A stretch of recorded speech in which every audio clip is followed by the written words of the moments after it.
¿Qué tal? Buenas tardes. Le damos la bienvenida a esta nueva emisión de Mercados y Empresas. Días movidos con el blanqueo de capitales. Usted sabe que se ha prorrogado la vigencia de la etapa 1 en la que se puede regularizar efectivo, y esto, bueno, tiene que ver básicamente con algunos problemas operativos que se están dando sobre todo en las entidades financieras, en los bancos precisamente, pero también con un caudal de ingreso de dólares a los bancos por esta razón que le diría está superando las expectativas. Los últimos registros marcan un ingreso de más de 1.000 millones de dólares diarios, con lo cual, bueno, se está generando un cuello de botella en la actividad de las entidades que evidentemente ha ameritado la extensión de esos plazos. Vamos a estar hablando de esto y del impacto que está teniendo la regularización de fondos en el valor de los activos argentinos, pero inevitablemente en la apertura del programa hay que hablar de este dato realmente muy duro que se conoció en la semana y que tiene que ver con la pobreza en el primer semestre en la Argentina, dato que publicó el INDEC en la tarde del jueves. Ahí lo que usted tiene no es la información del INDEC directamente, sino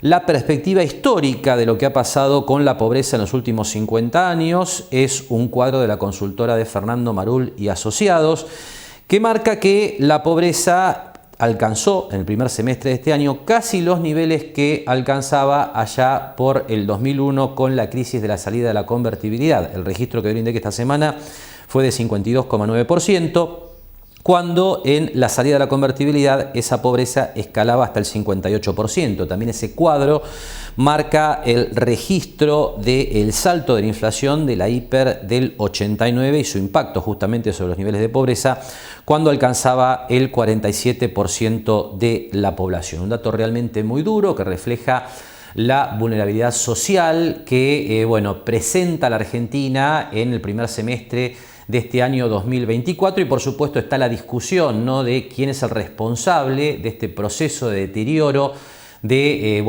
básicamente la capacidad de compra de las familias. Pero está claro que aquí hay una responsabilidad compartida, le diría, de los gobiernos que han dirigido nuestro país en las últimas décadas. Pero le diría, y esto tiene que ver con un análisis puramente objetivo, le diría plenamente económico, que el exceso de emisión monetaria del año pasado en la gestión de Sergio Massa al Ministerio de Economía durante la presidencia de Alberto Fernández claramente es, le diría, el epicentro de este salto en la pobreza que hemos tenido, porque cualquier programa de estabilización después de una inflación de 3 dígitos como la que hemos venido teniendo, requiere, esto está en cualquier manual de economía y en la experiencia internacional, un sinceramiento de las variables, un ajuste de la realidad económica que termina golpeando, por supuesto, a los sectores más desprotegidos. Pero hay una noticia buena para dar detrás de todo esto, que es el hecho de que probablemente ese sea el dato más alto que vayamos a ver, porque básicamente a partir de, le diría, el cierre del primer trimestre del año, distintos indicadores económicos que tienen que ver con la pobreza, que tienen que ver con la indigencia, han venido mejorando, le diría, bastante sostenida, heterogénea también, pero en un ritmo que parece demostrar que lo peor ha quedado atrás. Aquí le pongo en primer lugar el dato que voy a conocer también el INDEC esta semana, que marca una recuperación, un crecimiento de la actividad económica durante el mes de julio. Por supuesto que el crecimiento genera empleo, o por lo menos lo sostiene a esta altura de las cosas en la Argentina, con lo cual, en la medida que la actividad económica comience a mostrar signos vitales, ahí vamos a tener un sostén para estos niveles de pobreza y seguramente una recuperación. El crecimiento del mes de julio, que es el que se informó con respecto a junio, es del 1,7%, y en ese gráfico, en esa infografía que usted está viendo en pantalla, está claro que probablemente el piso de la actividad económica, como siempre decimos, se haya alcanzado entre los meses de marzo y de abril. Y el otro dato, que también es esperanzador en términos de reducción de los niveles de pobreza, como de hecho ya están registrando algunas mediciones mensuales privadas que se hacen aquí en la Argentina, ya la pobreza estaría por debajo del 50%, le diría inclusive de manera holgada, en los meses que siguieron al primer semestre, es decir, de julio a la fecha. El otro dato es este que usted tiene en pantalla, que tiene que ver con el salario real, el ingreso en términos de poder de compra de los argentinos, que también, como usted ve en este gráfico de la consultora de Convius, habría hecho piso el ingreso real también en los primeros meses de este año 2024. Y por supuesto, cuando se recupera el salario real, esto lo que significa es que mejora el salario más que la inflación, mejora el poder de compra, y con esto, de a poco las familias que han caído circunstancialmente bajo la línea de pobreza estarían saliendo, ¿no? Así que bueno, datos que reflejan que probablemente ese número del 52,9 del primer semestre sea lo peor en términos de pobreza que hayamos visto en este ciclo y que de aquí para adelante, bueno, las cosas puedan, esto es lo que deseamos, ir mejorando. Hacemos ahora la primera pausa en Mercados y Empresas y enseguida hablamos de la prórroga del blanqueo de capitales. Solicita tu tarjeta Favacard online en 5 minutos y te la llevamos a tu casa. Con tu Favacard vas a disfrutar de infinitos momentos de verlos reír, invitar a tu gente querida, darte un gusto, construir tu futuro. Ingresá a tarjeta-mediofavacard.com.ar y obtené descuentos y cuotas sin interés para disfrutar más. Somos una empresa con más de 40 años de trayectoria, líder en el rubro metalúrgico y de la construcción en seco. Tenemos un amplio stock para satisfacer tus necesidades y una flota propia de camiones que garantiza una distribución ágil y eficiente. Poseemos 2 centros de atención y 2 centros de distribución. Nuestro objetivo es hacer realidad tus mejores proyectos. Centro Cider. ¿Querés conocer tu consumo de electricidad? Es muy fácil y en EDEA te contamos cómo hacerlo en 3 simples pasos. Busca el nivel de segmentación en tu factura o en la oficina virtual. Ingresa a simulador.edeaweb.com.ar. Carga los artefactos de tu hogar y el tiempo que los usás. ¡Listo! Ya podés conocer la estimación de tu consumo, la factura proyectada y qué artefactos están consumiendo más energía. EDEA, somos energía que transforma. Lo esperamos en Mar del Plata Bursátil para asesorarlo en su mejor alternativa de inversión o financiación para su empresa o negocio. De lunes a viernes, de 10:30 a 17:30 horas, www.mdpbursátil.com.ar.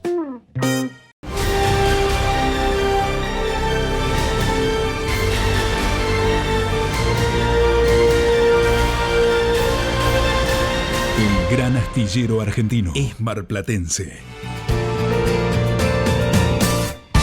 Bien, y hablamos entonces en este tramo de Mercados y Empresas de la prórroga del blanqueo de capitales. La fecha prevista para el cierre era el próximo lunes, 30 de septiembre. Se extiende un mes y vamos a hablar de este tema con el doctor Marcos Jauregui, habitual colaborador del programa en cuestiones fiscales o impositivas. Bueno, Marcos, te damos la bienvenida y contanos un poco cómo viene esto. La pregunta para arrancar sería, ¿hay problemas operativos o hubo problemas en estos días para definir el blanqueo de los contribuyentes? Por eso la prórroga, ¿qué es lo que estuvo pasando que el gobierno entendió que era necesario extender el plazo? Sí, puede ser la palabra exacta, problemas operativos. Yo creo que conjugaron varios factores para que sea inevitable la prórroga, sobre todo para solucionar y dar tiempo para ese tipo de inconvenientes. Porque, o sea, el contexto sería que lo que se prorroga centralmente es la etapa 1 del blanqueo, que era la etapa final, llamémosle así, no para el blanqueo en sí, sino para el depósito de dinero en los bancos. Es decir, esa es la etapa que se prorroga, que vencía como única fecha el 30 de septiembre y que, insisto, se refería al depósito de dinero en el banco, más allá de que el blanqueo sigue respecto a los otros bienes, seguía y sigue respecto a otros bienes. Pero puntualmente el inconveniente surgió, yo creo, uno, porque es una cuestión ya un poco sociológica de que se espera a último momento, pero también es cierto que hubo algunos inconvenientes respecto a la tardanza en la apertura de cuentas por los bancos, que el régimen estaba vigente y los bancos no tenían el régimen de apertura de cuentas todavía implementado. Y después también, respecto a la apertura en sí, ya con el régimen operativo, inconvenientes respecto a las sociedades para abrir las cuentas en los requisitos que se le solicitaban. También inconveniente, aunque no es un dato menor, para este punto, en la recepción de los billetes deteriorados. Eso originó un sinnúmero de conflictos, incluso que la gente iba a distintos bancos para llevar el dinero, porque recordemos que esto venía anunciado, que también para un grupo de ahorristas se podía regularizar billetes de cara chica o deteriorados hasta un 50%, que la gente iba al banco, algunos bancos tenían un criterio, otros tenían otros demoraban y hacían una revisión de billetes uno por uno. Es decir, hubo una serie de cuestiones operativas sumado a los vencimientos de las declaraciones juradas personales corrientes de los contribuyentes en los impuestos a las ganancias, bienes personales. Y hubo varias cuestiones que llevaron a que el fin de la etapa 1, que es el depósito de dinero en efectivo, se prorrogue un mes más, creo que para solucionar todos estos problemas. Bien. Ahora, Marcos, el tema de los billetes deteriorados es un tema que depende de los bancos, ¿no? El Central ya dijo en su momento que, bueno, justamente el Central iba a tomar los billetes deteriorados de los bancos, pero los bancos no están obligados a tomarlo. Es decir, que eso probablemente sea un tema que vaya a seguir en ese curso que vos contabas, ¿no? Que algunos bancos rechacen, otros los tomen. Pero el resto de las cuestiones, ¿se han ido resolviendo? El tema de la apertura de cuentas, el tema, digamos, de la presentación de documentación y demás. ¿El resto de las cosas están, digamos, más allanadas ahora con respecto a lo que teníamos, no sé, 15, 20 días atrás?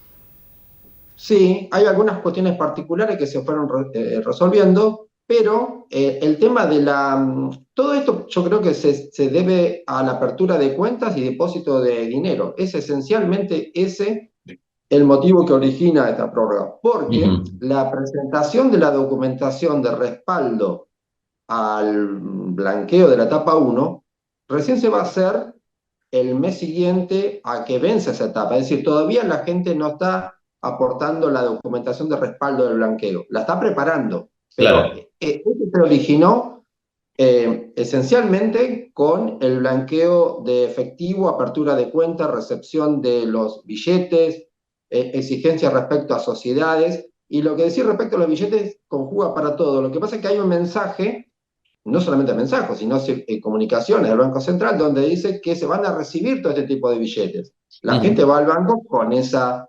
normativa, y en el banco se encuentra con un escenario que, como bien decís, depende la actitud del banco, e incluso de los bancos en distintos lugares, porque hay lugares que tienen un criterio, ciudades me refiero, en otros, así. Eso llevó, creo, a esta situación que inevitablemente tuvo que fijarse una prórroga para poder solucionar todas estas cuestiones. Bien.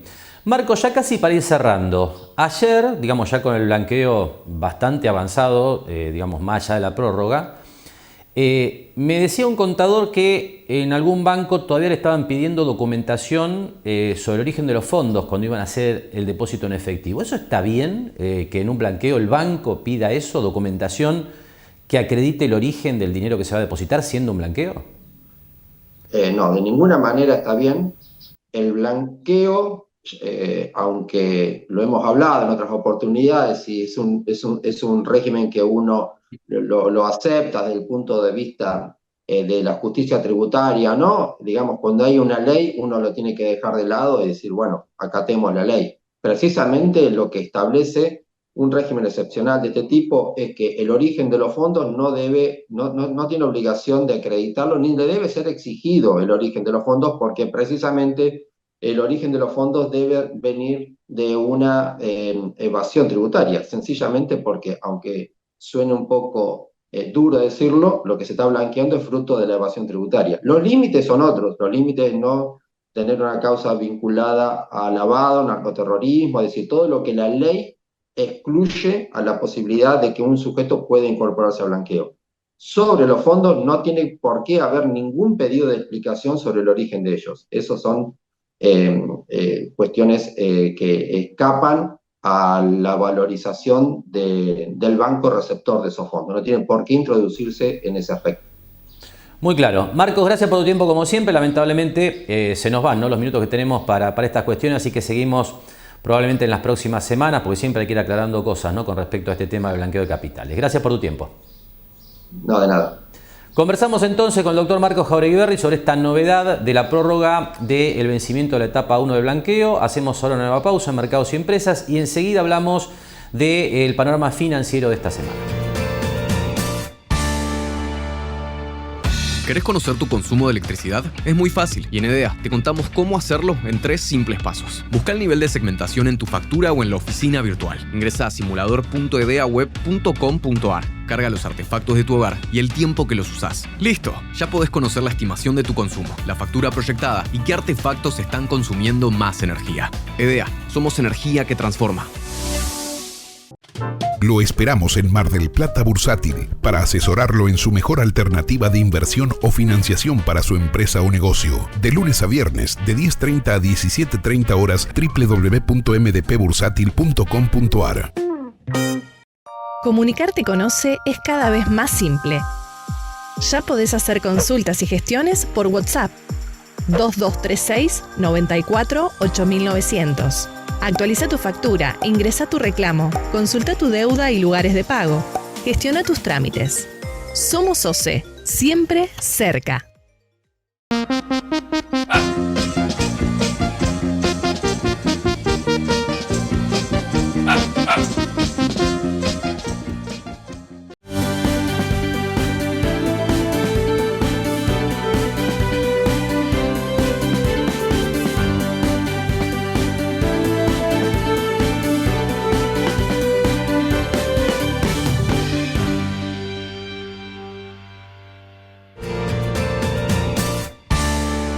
Bien, y pasamos en este tramo de Mercados y Empresas entonces a hablar de lo que ha sido el panorama financiero semanal. Un panorama financiero en la Argentina impactado por el blanqueo de capitales. El último registro, esto se lo decía en la apertura, marca que estarían entrando al sistema financiero argentino depósitos privados diariamente por más de 1.000 millones de dólares. Esto naturalmente tiene mucho que ver con el blanqueo y esto genera una demanda adicional para obligaciones negociables, para bonos, especialmente para los títulos de renta fija, que es lo que busca el perfil de riesgo que caracteriza a aquel que está regularizando capitales, que está haciendo que haya una demanda importante de bonos tanto de empresas como del gobierno nacional. Pero vamos a ver cómo quedó el panorama de los mercados con los números de cierre de semana. Comenzamos por el comportamiento de los bonos y las acciones, siempre midiéndolas en dólares. Los bonos más estables, pero es algo notable teniendo en cuenta que ha habido varias semanas consecutivas de subas significativas, 0,72% abajo el promedio de los bonos con legislación argentina. El mercado en dólares, en cambio, un poco más ofrecido esta semana, también después de algunas semanas de suba sostenida, 4,19% abajo. A partir de aquí, hacemos como siempre el repaso de los rendimientos del mercado de renta fija. No hubo grandes cambios para las tasas internas de retorno de los bonos en dólares con legislación local, que van desde el 22% anual en el caso del Bonar 2030 hasta el 16,20% en el caso del 2041. Y tampoco ha habido cambios significativos en el rendimiento de los BOPREAL en caso de que estos títulos se apliquen al pago de impuestos nacionales en las fechas correspondientes. La serie 1A, que se puede aplicar al pago de impuestos nacionales desde abril del año próximo, 16,20% anual. Este rendimiento está calculado asumiendo que el tenedor del título lo aplica al pago de impuestos nacionales. La serie 1B, 16,60% anual. Este puede aplicarse al pago de impuestos nacionales desde abril del año 2026. Y la serie 1C, desde abril del año 2027, 15,20% anual. El mercado de obligaciones negociables, esto es bonos corporativos, probablemente el más demandado en estos días. Esto tiene que ver naturalmente con el perfil de riesgo de los contribuyentes que están regularizando capitales dentro de lo que es el blanqueo vigente. Han venido subiendo los precios, están bajando los rendimientos y por eso lo que usted tiene en pantalla es un poco una síntesis que refleja menores tasas internas de retorno que las que veníamos presentando en semanas previas. Julio 2025 para YPF, esto es solo una muestra de lo que hay disponible en el mercado, 3,10% anual y puede alcanzarse un rendimiento del 8% anual con plazos de vencimiento por el año 2031. Allí vence uno de los últimos títulos colocados en el YPF que justamente vence en septiembre de 2031, que tiene una tasa interna de retorno del 8% anual. Y para cerrar este panorama nos queda simplemente repasar cómo quedan los rendimientos de las letras del Tesoro. Ahí usted tiene en pantalla rendimientos que superan en todos los casos hoy el 40% promedio que pagan los bancos por plazo fijo a 30 días. Pero hay bancos que ya están pagando más, así que atención con esto porque los rendimientos, por lo menos para los plazos más cortos, están bastante competidos. Para 42 días tenemos rendimientos netos del 42,70% anual y para lograr un rendimiento mayor al 50% de tasa nominal anual, tenemos que irnos a plazos superiores a 180 días, es decir, mayor a 6 meses. En ese caso encontramos rendimientos netos de 51,20% anual. Y con estos números nos vamos yendo a la última pausa aquí en Mercados y Empresas y enseguida vamos a estar conversando con Adriana Figliolo desde Mar del Plata Bursátil para agregar algunos detalles más acerca de lo que está pasando en estos días en la bolsa, especialmente con el blanqueo de capitales. Solicita tu tarjeta Favacard online en 5 minutos y te la llevamos a tu casa. Con tu Favacard vas a disfrutar de infinitos momentos de verlos reír, invitar a tu gente querida, darte un gusto, construir tu futuro. Ingresá a tarjeta-mediofavacard.com.ar y obtené descuentos y cuotas sin interés para disfrutar más. ¿Sabías que existe un programa para apoyar los emprendimientos liderados por mujeres? Asesoramiento, capacitaciones y asistencia técnica son algunas de las herramientas que te esperan para que arranques tu proyecto. Te esperamos. Cada viaje que emprendemos es único, porque en eso siempre se construye una nueva historia. Somos el lugar al que te encanta llegar porque sabes que te espera algo nuevo. Y también es al que querés volver cada vez que puedas. Es que hace mucho que estamos acá, y acá vamos a seguir estando para acompañarte. Aeropuertos Argentina, tu viaje empieza acá. Somos una empresa con más de 40 años de trayectoria, líder en el rubro metalúrgico y de la construcción en seco. Tenemos un amplio stock para satisfacer tus necesidades y una flota propia de camiones que garantiza una distribución ágil y eficiente. Poseemos 2 centros de atención y 2 centros de distribución. Nuestro objetivo es hacer realidad tus mejores proyectos. Centro Cider.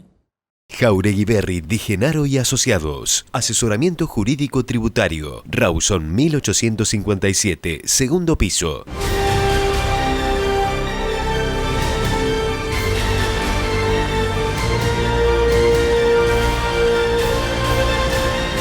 El gran astillero argentino es marplatense. Bien, último tramo de Mercados y Empresas. Hay tiempo entonces ya de conversar con Adriana Figliolo directamente desde Mar del Plata Bursátil. Última jornada de operaciones. Y bueno, Adriana, con la noticia esta de la prórroga por un mes de la etapa 1 del blanqueo. Contanos un poco cómo están las cosas ahí. Bueno, en general nosotros veníamos trabajando muchísimo con este tema del blanqueo, abriendo las cuentas cera. La gente va a continuar y continúa. Lo que trajo esto fue un poco más de, vamos a decir, viste, de relax, porque el cuello de botella se estaba produciendo en los bancos, tanto para llevar los dólares, los que tenían que hacer, o traer una transferencia del exterior, o bien, llevar los dólares y depositarlos. Ya eso se estaba convirtiendo para la estructura que hoy tienen los bancos en un problema. Uh-huh. Pero bueno, esto trajo un poco de tranquilidad y creo que hay mucha gente que se había quedado muy a la expectativa a ver qué pasaba y se fueron pasando los días. Y esto es lo que va a traer, me parece que va a traer más gente que entre a este tema del blanqueo, ¿no? Aparte se van entusiasmando porque escuchan, porque a lo mejor no sabían nada, porque ven que están entrando dólares a los bancos. Entonces eso puede traer como un movimiento de contagio. Uh-huh. Pero en general la gente que yo trato se queja mucho de cuando tienen que ir a hacer la transferencia a los bancos, ¿viste? Todo eso es bastante complicado, porque al ser presencial, ellos mismos se han hecho ese cuello de botella, ¿no? O sea, todas las transferencias tienen que ser presenciales, los pagos BEP, que está reglamentado por la ley que lo puedas hacer desde la cuenta cera, pero los bancos no ajustaron su sistema para que la gente lo pueda hacer en forma electrónica. Entonces, hay un caudal de gente que no iba nunca al banco y que tiene que ir al banco de forma presencial. Claro. Ahora, todo este flujo del blanqueo, se habla de que los últimos registros marcan depósitos privados que crecen a un ritmo de más de 1.000 millones de dólares por día. Algo de esto, sin duda, está yendo a la bolsa y lo estamos viendo en las cotizaciones.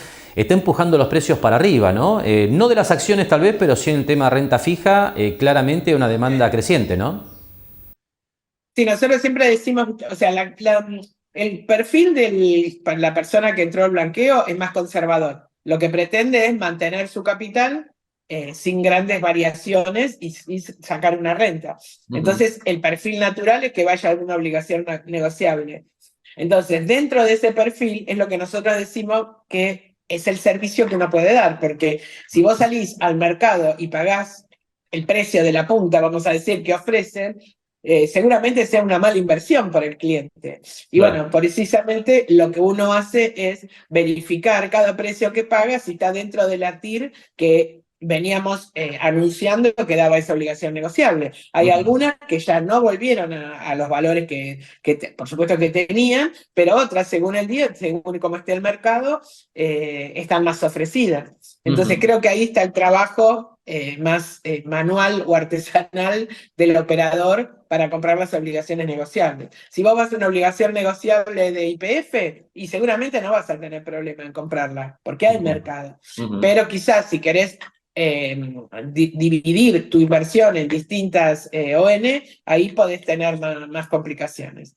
Pero bueno, en general también otra complicación es que la gran mayoría quiere ON cortas. Entonces, si vos querés una ON que vence en el 2026, viste, se va haciendo el cuello de botella y cada vez te rinden menos.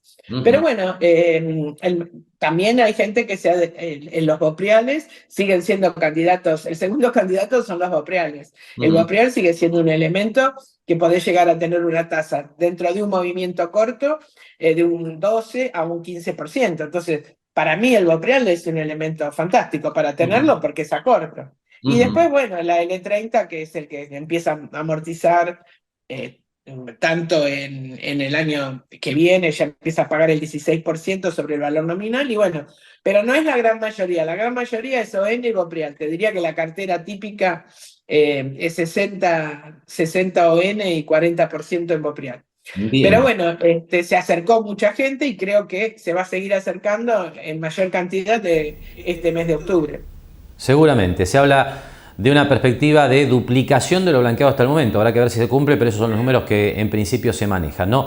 Adriana, te agradecemos mucho esta comunicación, buen fin de semana y retomamos en los próximos días. Bueno, gracias, Marcelo. Bien, y antes del cierre del programa, tiempo simplemente para repasar cómo quedan el dólar y las reservas internacionales del Banco Central en esta semana que estamos cerrando. En el caso del mercado del dólar, en los distintos mercados que tenemos en la Argentina, de acuerdo a lo que queda de los controles cambiarios y cómo se arma, ¿no?, el mercado cambiario en la Argentina. Bueno, tenemos el MEP en la bolsa ligeramente en alza, 0,40%, muy estable en general. Esa es un poco la síntesis de la semana que estamos cerrando. 1.207 el MEP, el contado con liquidación en niveles idénticos a la semana previa, 1.225, también muy estable el Blue en 1.245 pesos. Con lo cual, bueno, se ha venido acortando la brecha entre el MEP y el oficial mayorista, que ha subido esta semana 0,50% a 970,58. Ya la brecha se ubica en la zona del 24%. Y por último, las reservas internacionales con, bueno, realmente un salto notable esta semana. Esto tiene, bueno, obviamente el impacto del blanqueo, también el crecimiento de los créditos en dólares. Esto básicamente lo que supone es que las empresas que toman préstamos en dólares liquidan esas divisas en el mercado oficial y con esto se engrosan las reservas del Banco Central. Pero realmente es muy significativo el incremento de esta semana, casi 1.900 millones de dólares. Las reservas cierran en 29.162 millones, con compras semanales netas por 237 millones de dólares. Bien, y con este panorama vamos llegando al final de esta nueva emisión de Mercados y Empresas. Por supuesto, el dato a seguir hacia adelante es el ingreso de dólares sostenido por el blanqueo de capitales, con su impacto no solamente en los activos argentinos, sino también en las reservas internacionales del Banco Central. Con este comentario estamos cerrando. Le agradecemos que nos haya acompañado una hora más con Mercados y Empresas. Nos despedimos, como hacemos habitualmente, hasta el próximo sábado a la hora 18. Gracias y muy buen fin de semana.